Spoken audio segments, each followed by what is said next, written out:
Hi hello నమస్తే అండి. నేను మీ Jyotsna. Welcome to my channel housewife kitchen creatives easy recipes అండి. ఈరోజు కూడా ఈజీ సింపుల్ రెసిపీతో మేము ముందుకు వచ్చాను. రవ్వ లడ్డు మెత్తగా విరుస్తే మెత్తగా ఉండే విధంగా ఈరోజు చేయబోతున్నాం. చూడండి ఎంత ఈజీగా మనము ఓపెన్ చేయగలిగాము. సాధారణంగా గట్టిపడుతూ ఉంటాయండి. అలా గట్టిపడొద్దు అంటే ఈరోజు నేను టిప్స్ షేర్ చేయబోతున్నా. తప్పకుండా స్కిప్ చేయకుండా చివరి వరకు చూడండి. చూస్తున్న ప్రతి ఒక్కరు లైక్ చేయండి, షేర్ చేయండి, సబ్స్క్రైబ్ చేయండి. ఇలాంటి మంచి ఈజీ రెసిపీస్ కోసం నా ఛానల్ ఫాలో అవ్వండి. తప్పకుండా లైక్ చేయడం మాత్రం మర్చిపోవద్దండి. చేసే విధానం, కావాల్సిన పదార్థాలు ఒకసారి చూద్దామండి. నేనైతే ఒక కప్పు ఉప్మా రవ్వ తీసుకున్నా అండి. అదేవిధంగా ఒక కప్పు షుగర్, కొంచెం ఇలైచి పౌడర్, ఒక 5 ఇలైచీలు పొడి చేసి పెట్టుకున్నాను, కిస్మిస్, బాదాం, తర్వాత కాజు అండి. ఇంకా చేసే విధానం చూద్దాం. ఇందులో ఇంకా నెయ్యి పడుతుంది. ఇంకా మిగతా ఇంగ్రీడియంట్స్ నేను చేస్తూ ఉన్న టైంలో మీకు చెప్తూ ఉంటానండి. నేనైతే ఒక ప్యాన్ తీసుకొని స్టవ్ ఆన్ చేస్తున్నాను. ఇందులో 5 టీ స్పూన్స్ నెయ్యి వేసుకుందాం, లేదా 3 టేబుల్ స్పూన్స్ అయినా పర్లేదండి, సరిపోతుంది. నెయ్యి ఎక్కువ తక్కువ అయినా పర్లేదు, ఇంతే వేయాలని ఏం లేదండి, మీకు వీలుని బట్టి వేసుకోండి. ఈ కాజును బాదం ముందుగా వేసి ఫ్రై చేసుకోవాలి. ఒక 50% వరకు కాజు బాదం ఫ్రై అయిన తర్వాత అప్పుడు ఇందులో కిస్మిస్ వేయాలండి. ఎందుకంటే అన్ని కలిపి ఒకేసారి వేసామనుకోండి కిస్మిస్ మాడిపోతాయి, కాజు బాదం వేగవండి. కాబట్టి ఇలా వేసిన తర్వాత కిస్మిస్ కి వేడి తగలగానే పొంగుతాయండి. ఇలా పొంగిన తర్వాత మనం కొంచెం స్టవ్ తగ్గించుకొని ఇప్పుడు రవ్వ ఇందులో వేసేసి మంచి కలర్ వచ్చే వరకు ఫ్రై చేసుకోవాలండి. హైలో పెట్టొద్దు. రవ్వ మంచిగా వేగాలంటే మాత్రం మీడియం టు సిమ్ ఫ్లేమ్ పెట్టి చక్కగా వేపుకోవాలి. చూసారా, సిమ్ టు మీడియం ఫ్లేమ్ పెట్టి ఫ్రై చేస్తే ఇలా మంచి గోల్డెన్ బ్రౌన్ కలర్ లోకి రవ్వ మారుతుంది.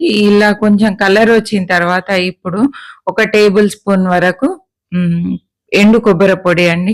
మీరు మామూలుగా కొబ్బరిలు పట్టి వేసినా పర్లేదు, ఇలా మార్కెట్లో దొరికేదైనా పర్లేదు.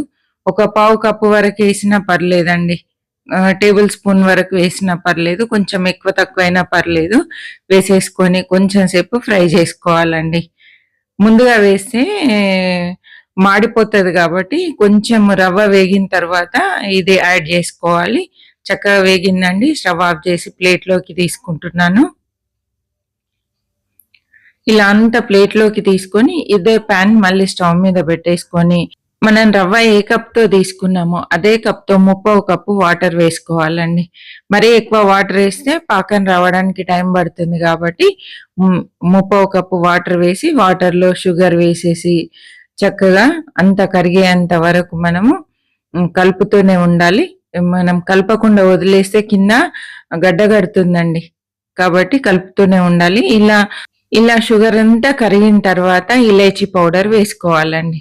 ఇలైచీ పౌడర్ ఇలా పాకంకు ముందే వేసామంటే చక్కగా పాకం అంతా ఫ్లేవర్ పట్టుకొని సూపర్ గా ఉంటది. పాకం రావడం స్టార్ట్ అయిందండి.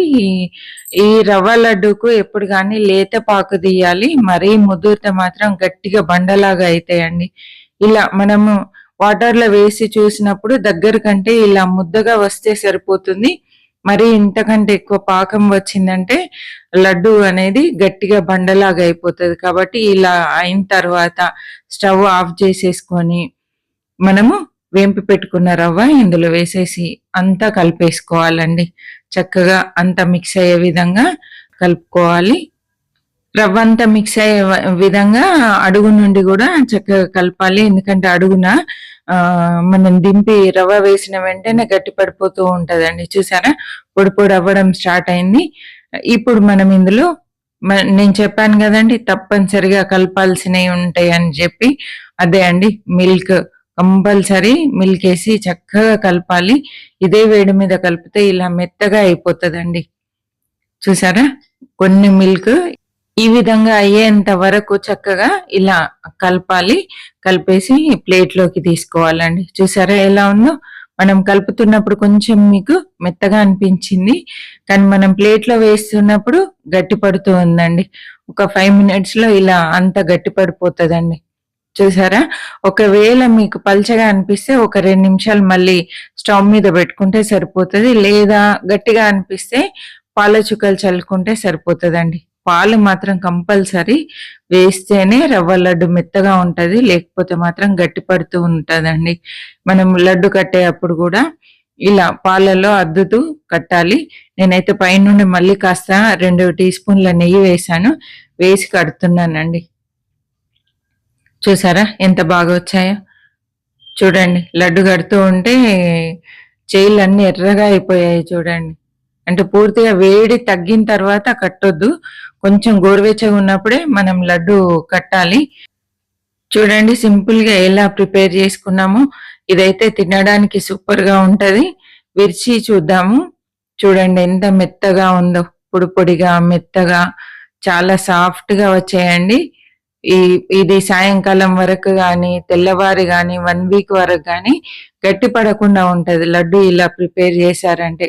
చూసారు గదా! ఈ రెసిపీ నచ్చినట్లయితే తప్పకుండా లైక్ చేయండి, షేర్ చేయండి, సబ్స్క్రైబ్ చేయండి. మరి ఒక మంచి రెసిపీతో నేను మళ్ళీ మీ ముందుకొస్తా అండి. అప్పటి వరకు సెలవండి. చివరి వరకు చూసినందుకు థాంక్ యూ సో మచ్ అండి. హ్యాపీ కుకింగ్ అండి.